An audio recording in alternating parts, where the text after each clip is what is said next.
español. Pero además se daba la circunstancia de que era intimísima amiga de Negrín.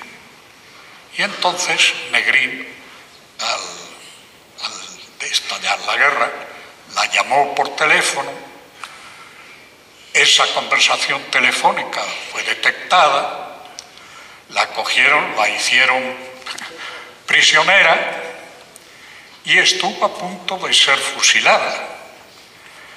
Y se libró de ser fusilada porque sencillamente hubo finalmente un canje y demás muy complicado y, como digo, consiguió salvar la vida.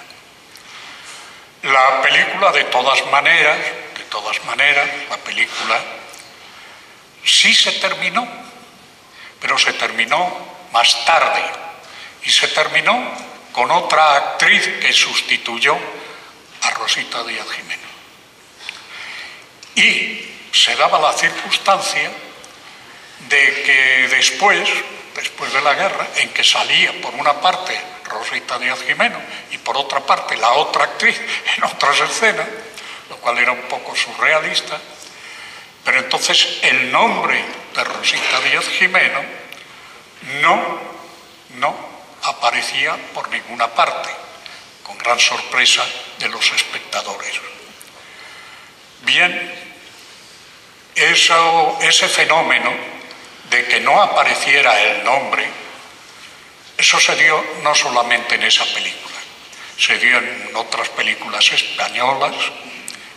Por ejemplo, en Centinela Alerta, que he mencionado antes, dirigida por Jean Revillon, pues también aparecía Angelillo, era el protagonista, y entonces tampoco sacaban el nombre de Angelillo, sino que le ponían, aparecía y salía allí como protagonista el ruiseñor de Andalucía.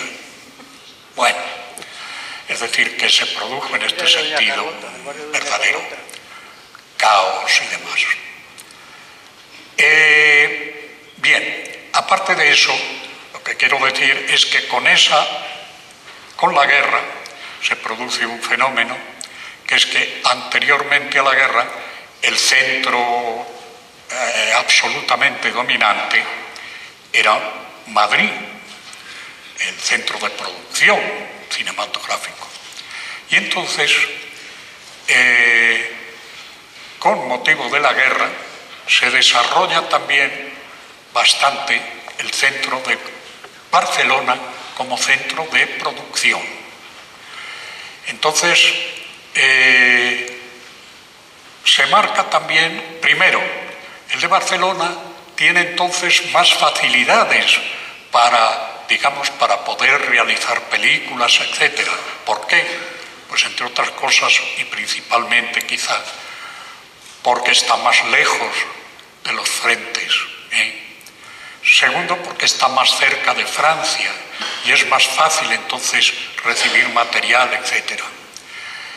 Entonces, el Madrid queda como fundamentalmente, viene entonces cuando nace todo este movimiento documentalístico del que desgraciadamente se ha perdido mucho material. Pues ese movimiento documentalístico que se produce aquí en Madrid y se produce en Barcelona, el de Madrid queda fundamentalmente en manos de la UGT y del Partido Comunista. En cambio, el de Barcelona queda fundamentalmente en manos de los anarquistas.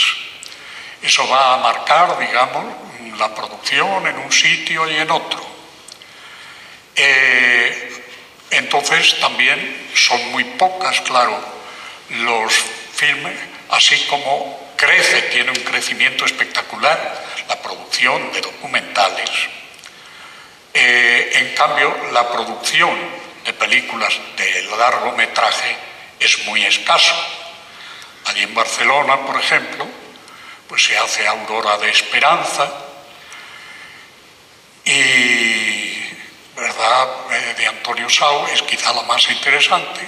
Y aquí en Madrid se hace Nuestro culpable, que es una comedia, en buena parte musical, bastante graciosa, pero, como digo, la producción es muy pequeña.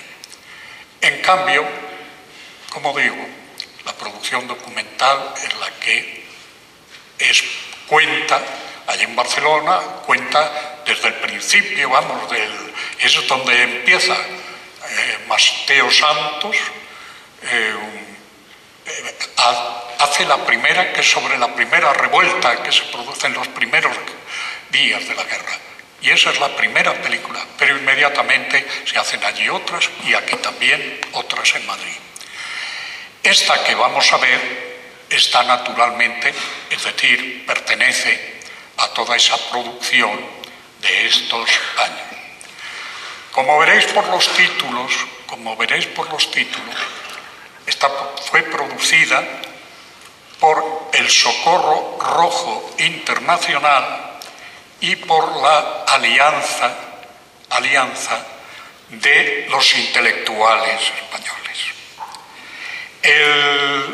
Una cosa me parece interesante señalar, porque no aparece, curiosamente, en los títulos de crédito de la película, que está dirigida por Ángel Villatoro.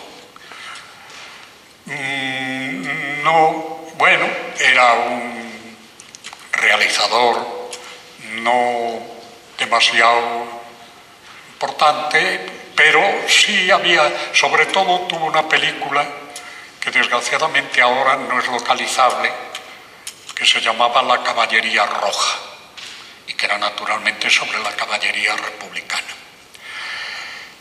Entonces, aquí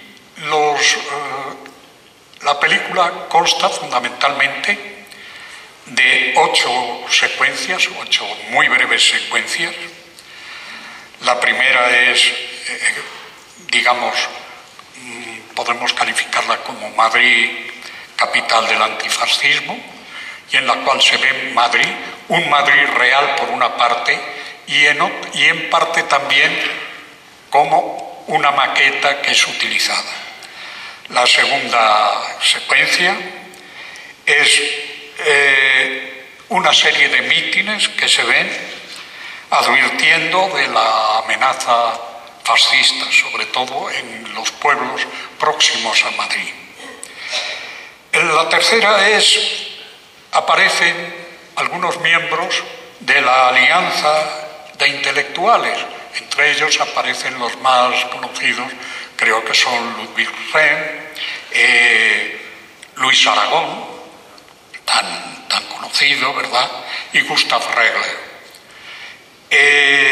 La cuarta es el interés por la protección de cuadros y objetos artísticos, que fue una de las preocupaciones, como sabéis todos, de la República. El cuarto es la amenaza aérea. La amenaza aérea que aparece un dirigible por una parte e inmediatamente vienen los bombardeos y luego se muestra también el temor de las gentes y digamos, pues también los refugios improvisados que se hacen y demás. Después la siguiente secuencia se escucha la canción No pasarán, una de las 2 canciones con ese título que hubo, de las 2 canciones republicanas, y hay como un homenaje, por una parte, al cine soviético que estuvo tan presente durante la guerra y, digamos, con un cartel de Los marinos de Kronstadt, que era una película dirigida por Efim Cigán, que justamente en tiempos de la República, digamos, despertó mucho interés, porque además trataba un tema prerrevolucionario